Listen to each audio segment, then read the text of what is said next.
This is the Better Ottawa podcast. My name is Neil Saravanamuttu. I am joined today by Gio Petti. Gio, welcome.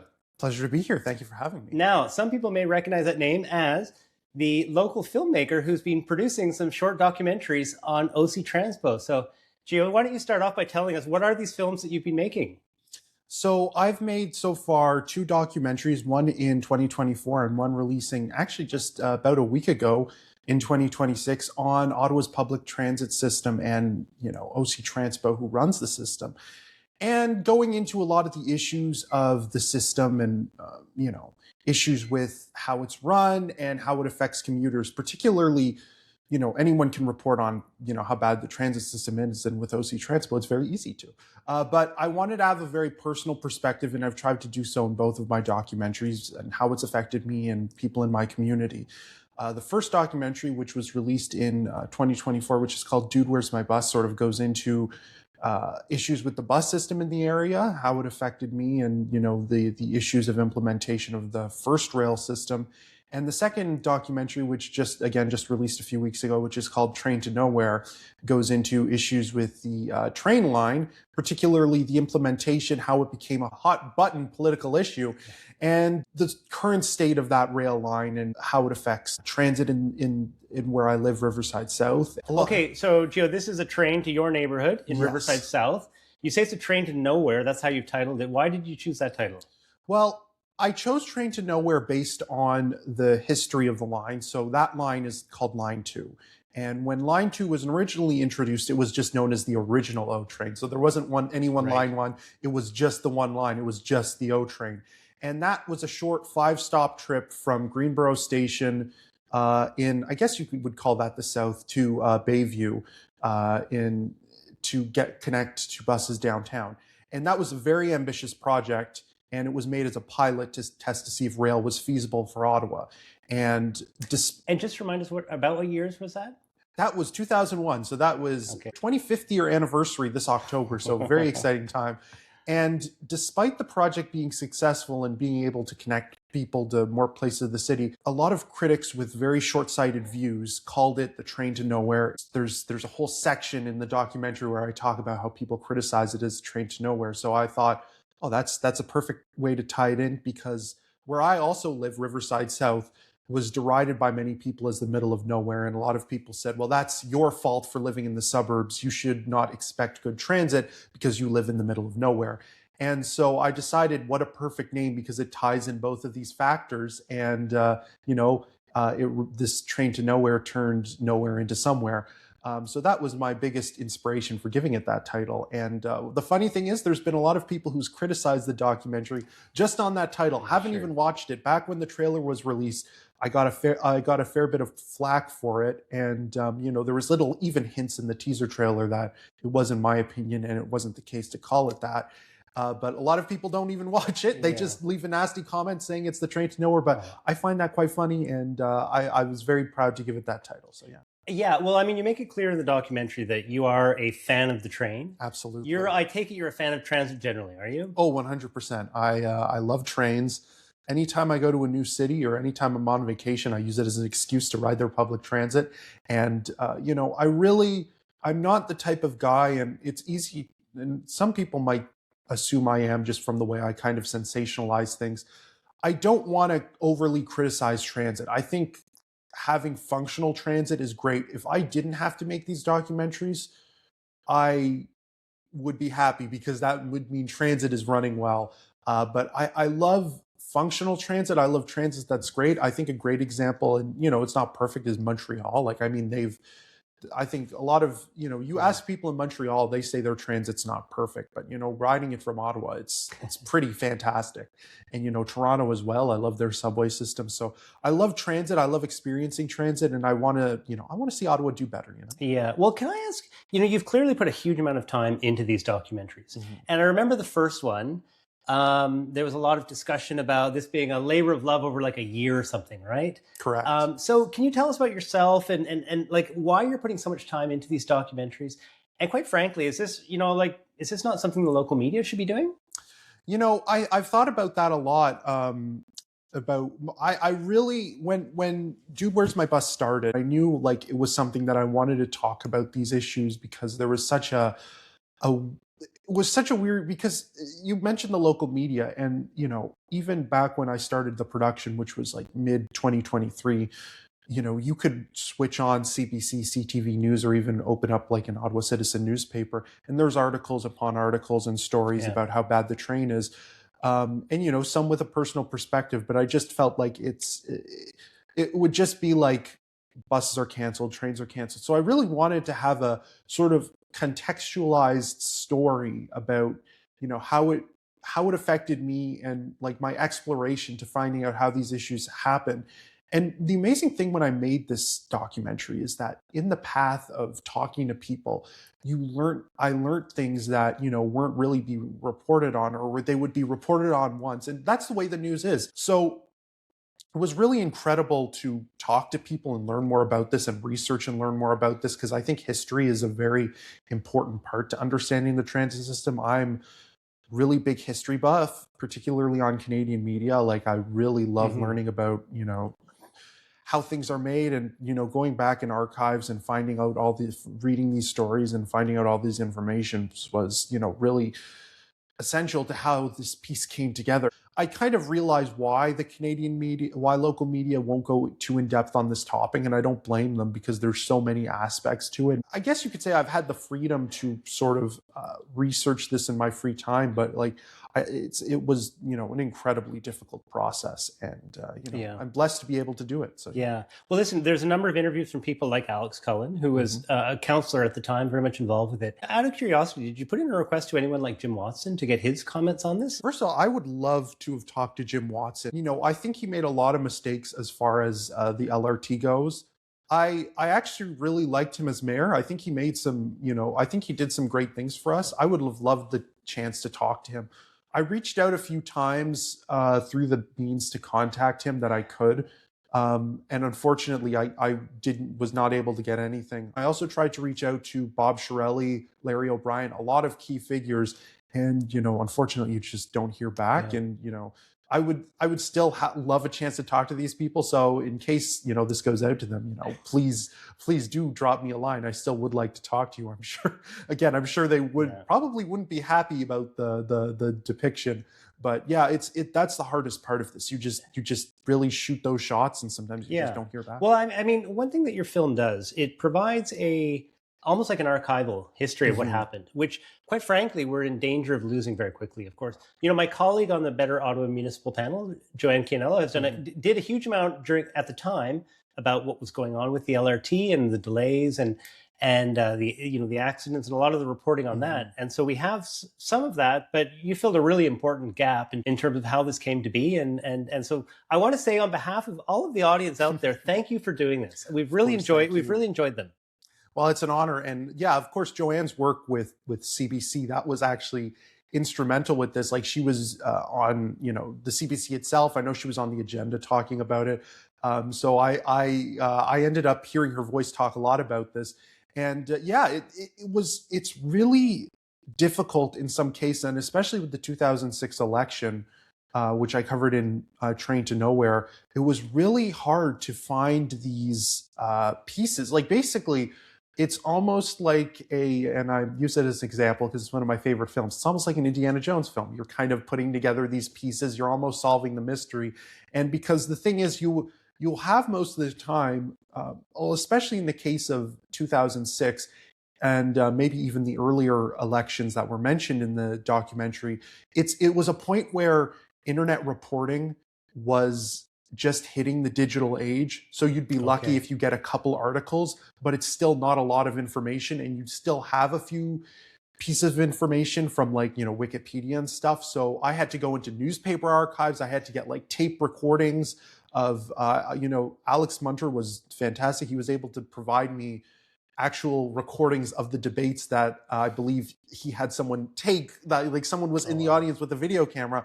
And it was, just incredible to be able to find this information. And thankfully with the LRT, it was with the LRT that we had implemented in 2019, details on that were still difficult to put together. It was a lot easier because it was in the digital age. But even that point, news outlets that upload clips and stuff, it'll be a situation where they'll have a video of like a news report happening, but a year or 2 years later, the video will be removed and it'll just be like a text saying like, oh, there was a video here at one point talking about these things, and this when you go to watch and the video's dead. Of course, you have to watch 2 ads before you get to watch the dead video. But yeah. Okay. Gio, I'd like to sort of step back and talk about transit more generally, because you've got personal experience with it. You've talked to hundreds, if not thousands of people that also have that same experience.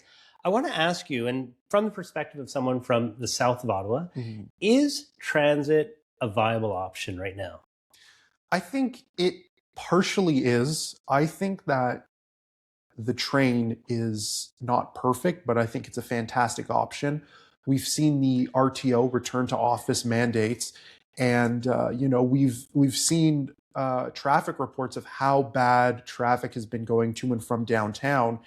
And I think if you're able to drive to a park and ride and able to take the train, that's a fantastic option because you can get downtown, your car's parked, you just return to the car at night. The length of the trip is a little much, but I think like paired with a car, I think transit can work quite well.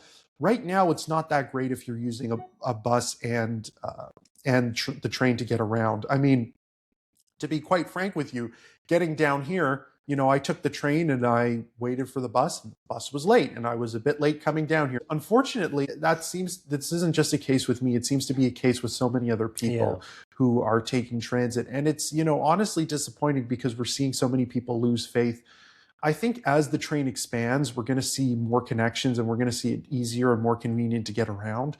I was on CBC radio last night, and the other guest who was on was talking about how difficult it was for her to get from the park and ride in Orleans to work downtown. And so once that connection opens, that the train will be running to, I believe it will be running to the Place d'Orleans Mall from Blair, like that's going to make connections in that case a lot easier. It's going to make that trip a lot more convenient. But, it's one of those things that we don't know what the future can hold. I've been criticized for my optimism in the past, but I do think having a bit of optimism is needed. But it's a bit difficult to have to say transit is a viable option. But I think if you balance it out with some help, and I know it's a bit privileged to say that, like my family drives me to Limebank Station. Sometimes I don't have that option, and some people just don't have that option at all. So it's a bit difficult, Well, listen, maybe you could just tell us about what your day on transit looks like. What would be the typical journey, someone coming from Riverside South? Because you talk about a number of your guests in the documentary talk about this and their personal experiences, but what would your day look like? And to that point about family members driving you, I mean, what would happen for someone that doesn't have all those options? Be screwed. Be screwed. But to be quite honest, it's a bit of a tough situation because basically what you have to do from where I live, the main big road in Riverside South is, well, there's one called Spratt and there's one called Earl Armstrong. And Spratt is more in a neighborhood oriented one. It runs between houses, and that's where the buses used to run. But now with the train, where it is, the buses now run along Earl Armstrong. So if you want to catch a bus, you have to go to Earl Armstrong, which, it's not that difficult for me. It's a bit of a walk to get to Earl Armstrong, but once you're waiting for a bus, the buses aren't too frequent. You might be lucky, and once you time your walking well, you might wait 5 minutes for a bus, you might wait less for a bus, but sometimes, you're waiting like maybe 10, maybe even 15 minutes. It's not great. In the summer, it's not a bad thing. Like I sometimes tough it out if I'm not able to get a ride. But there's some cases where it's just, mixed with the cold weather we're having. It's not ideal waiting out there. And especially for buses that are headed straight to the station and, what you'd assume are connected from, there's a park and ride down the road. There's Barhaven over the bridge. You would assume it's a lot more frequent. So I was certainly surprised, and that's when I eventually had to go to my parents and be like, could you please drive me? For some people who don't even have that option, it's like, a 15-minute walk and then, maybe even a 15-20-minute bus ride to get down to the station. So it is quite difficult. And to add on to that, like, the train ride is, I'll as I say in the documentary, love the train. Absolutely love the train. They could do some things better, like especially with the track formations. Makes the trip a lot longer than it should be, but the train is great. But when you add that already like 10, 15 minutes to, the 35-minute train ride, and then, if you're going downtown, that's another 15-minute. Yeah. It adds up. Like you're looking at over an hour to get downtown. And while it's still a better option than, driving downtown and then paying like $25 a day Yeah. for parking, it's not the most ideal option. And maybe it's a bit of an oxymoron considering to what I just said about, I think you really need to work with a park and ride. Like if you're able to park somewhere and like take the train like from Leitrim or something, that's like your ideal option. But not everybody can do that. The challenge with park and rides, and I agree that we desperately need something like that. Oh, absolutely. I mean, but the challenge is that you think about the number of people we want to transport on the train.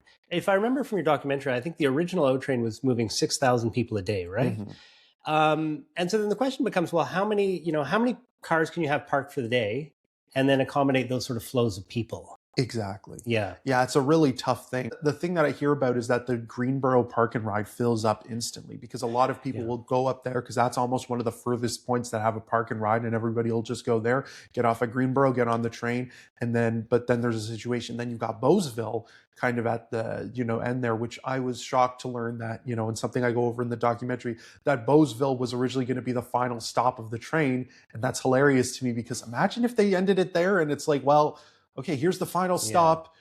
To your left, nothing. To your right, more nothing. I'm glad to see that if you go to Bowesville, it is used quite frequently.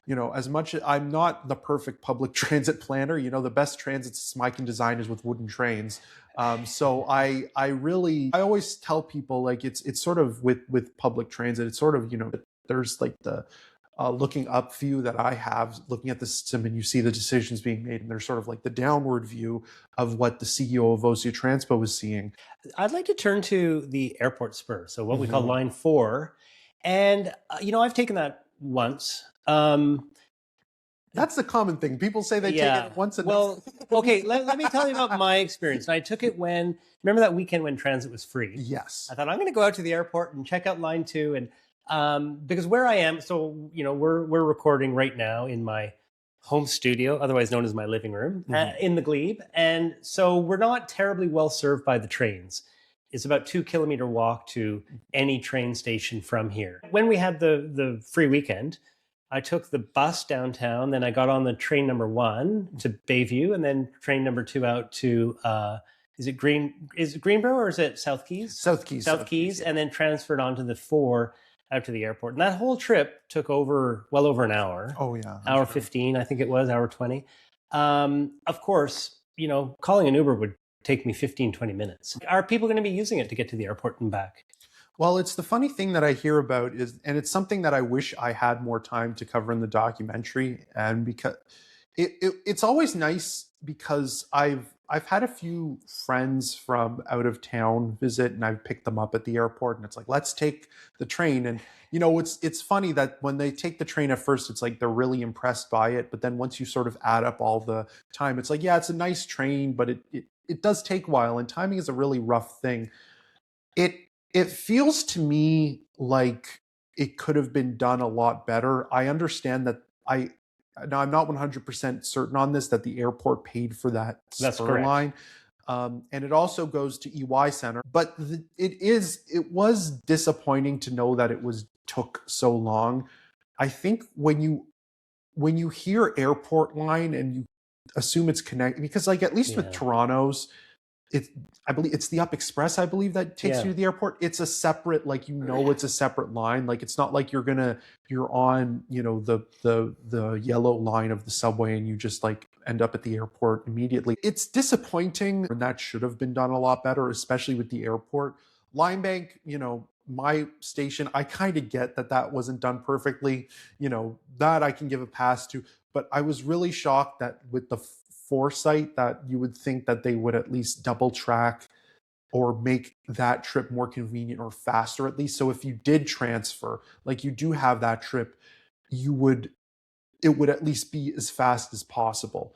I think that just goes to show how the segments of tracks that transition from single to double rail, how much that affects the line and the speed of the line, and how much it annoys me to this day that they did not double track it, and how their earliest time at the moment they say it's going to be beyond 2046 to double track it.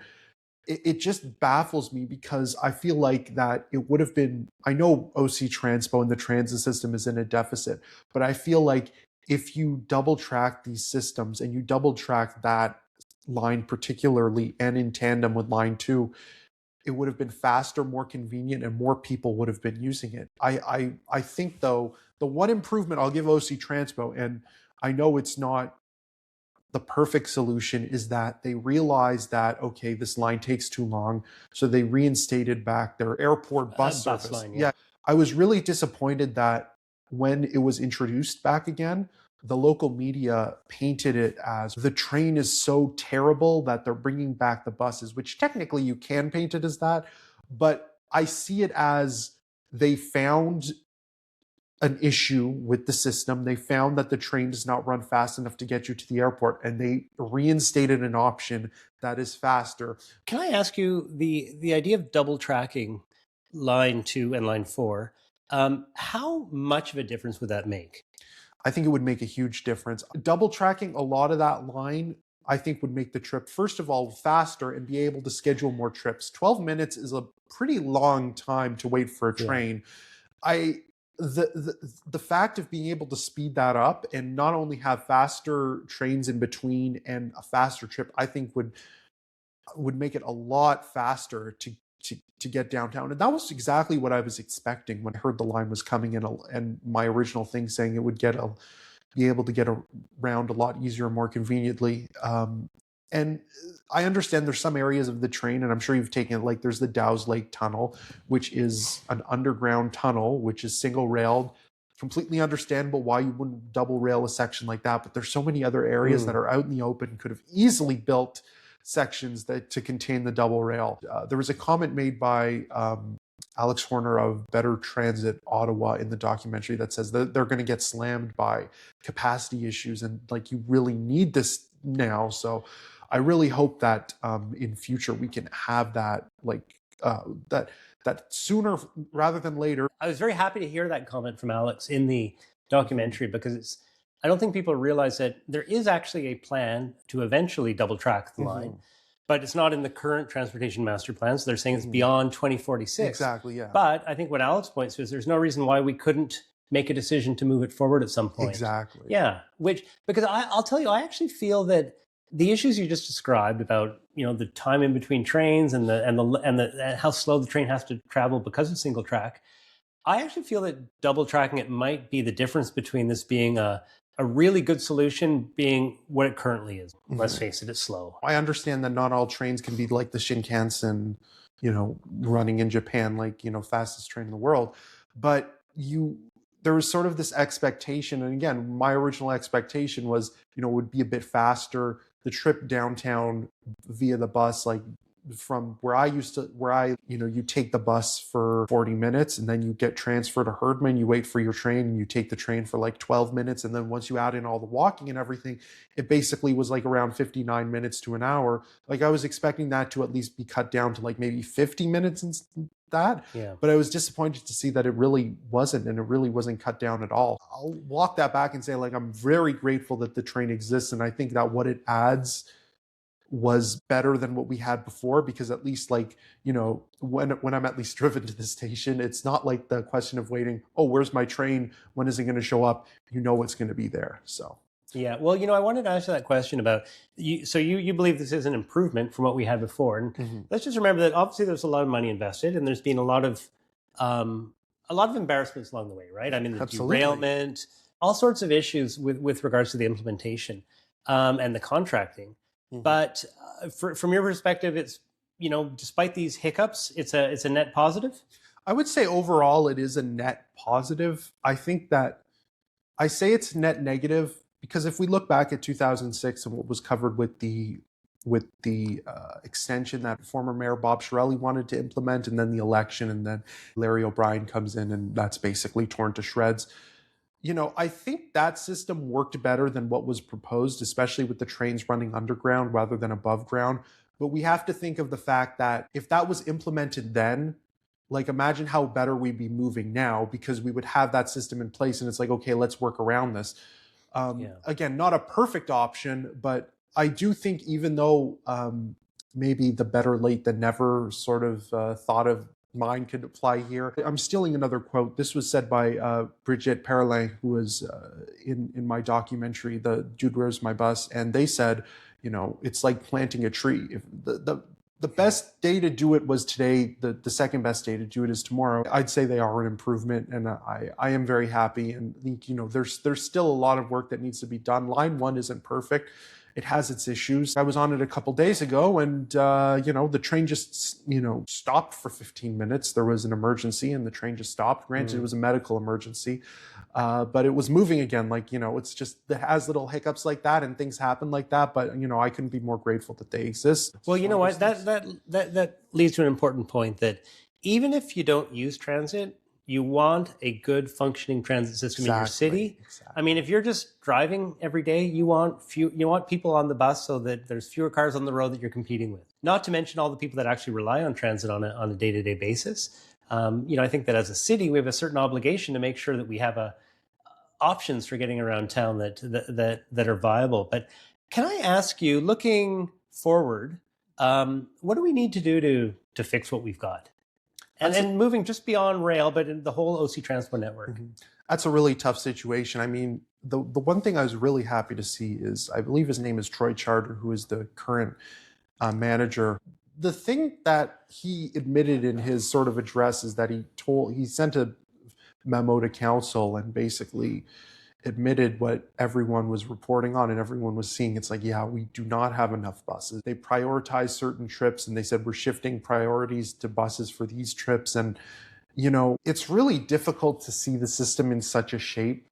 And, I've ended off my documentaries on positive notes with saying that, things will improve. The first documentary was sort of banking on line 2 improving things, which I think it has in a sense, like not perfect, it has.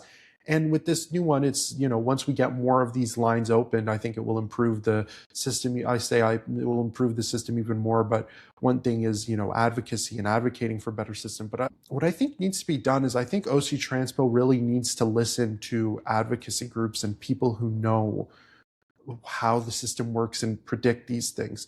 The hilarious thing is about the buses and the e-buses, because they've been waiting on these e-buses and they've been delayed, and that's been a major thing, is they were warned so many times that, don't put all your eggs in this basket. These will not be delivered on time. And lo and behold, they were not delivered on time. And, now, OC Transpo, the CEO, had to come out and say, yeah, they weren't delivered in time and we don't have enough buses now. And it still looks like the rest is going to be delayed. I think they really need to listen to third parties. I think the reason the original O-Train was successful is because it wasn't just an OC Transpo project. OC Transpo looked and got advice from all these advocacy groups. For example, one group that was really consulted a lot on the issue was Transport Action Canada, with Transport 2000 then, and they talked to a lot of people from that organization who designed the stations, helped design the rails, helped picked out the train, and made the original O-Train the success that it was. And, you hear about Line 2's implementation. It's like it was more of a private process. Like it wasn't held from the public. A lot less of these groups were really asked for assistance. So things like that really do help. There are so many groups in Ottawa that exist. Like I know Carleton has a group for transit. There's Better Transit. There's Ottawa Transit Riders. There is so many. And even like going beyond Ottawa, there's so many groups. Like, there's groups in Toronto, there's groups in Montreal. And, there are people who can see what are the best options. Yeah, although I presume you would also want a very heavy consultation with actual riders. Absolutely. They're going to be the people using the system because if you probably talk to people who lived in Riverside South prior to this implementation and said, okay, we're putting this station right at the edge of the community. And really, that's also my biggest complaint is that, I am so blessed that they moved the station out there. But the location that they chose was really in this spot that really benefits what's being built up around it. And it's not really in a lot of where the neighborhoods are going. They're going to build a high rise where people are going to live, but it's going to be it's still not at the moment serving the neighborhoods. And so if you probably told Riverside South residents that this is going to be built, they probably would say, hang on a second, how am I going to get to the station? They're going to say, oh, there's going to be buses. And then you would have the suggestion, oh, it'd be great if they were frequent and I could easily get to one. And like, I know having buses run every 5 minutes is, a pipe dream. But I mean, in at least a rush hour or, at the end of the day, like when people are coming home. So it's really, consultation is a huge thing. Gio, we're running out of time here. So tell me, first of all, where can people find the first 2 films that you've made? And then the second question I want to ask you is, what's next? So they are coming, hopefully, I'm trying to see if we can get them on streaming, but for the time being, you can find them on youtube.com. If you simply search up Dude, Where's My Bus or Train to Nowhere, they're the first results. My YouTube page is GeoTV1. That also pops up if you just search that. And as far as what's next, I want to so right now, my goal is to sort of have this be a transit trilogy. I have a third film that I want to push maybe the end of 2027, maybe even early 2028, because I really want to make sure everything I do with that documentary it goes into more serious territory. So I want to make sure everything is polished, everything is factually correct. And so I'm going to push it to then. For the time being, I do want to take a small break from transit, which is why I'm pushing it away. And I'm hoping to do a small documentary, talk about myself, to make it about me. But I want to particularly sort of highlight, my journey after graduating from college. I had a really weird period of time where I was trying to find employment, and particularly in media, and it was a really difficult time. So I want to sort of make a video talking about that experience and the hopelessness of trying to find a job in the Ottawa media market, which is quite difficult, and hopefully have a sort of support for people who are working in media or want to work in media and having a bit of a tough time, and talk about my personal journey and the struggle, and bit of the struggle of being a neurodivergent person, and thinking that you can't exist in this work universe, or thinking you're going to be stuck, as in my case, thinking I'm going to be stuck pushing shopping carts at Loblaws for the rest of my life. Glad to say I'm not doing that anymore. But it's a bit of sort of a, maybe not coming of age, but sort of a stepping stone of life. So yeah. Okay. Well, listen, we all look forward to that. Thank you. And we look forward to that third piece in the Transit trilogy when you have the time and the energy to get back to it. Yes. Gio, just in closing, I want to say, first of all, I want to reiterate our thanks on behalf of the community to you for having done this, because you have filled a gap that was not there. The feedback that I've seen online has been tremendous. And so we really appreciate the work that you've put in for us. Thank you. It's great to give a voice to transit riders. Well, listen, thanks for joining us today. Of course. And I'd like to thank all of you for joining us. This has been the Better Ottawa podcast.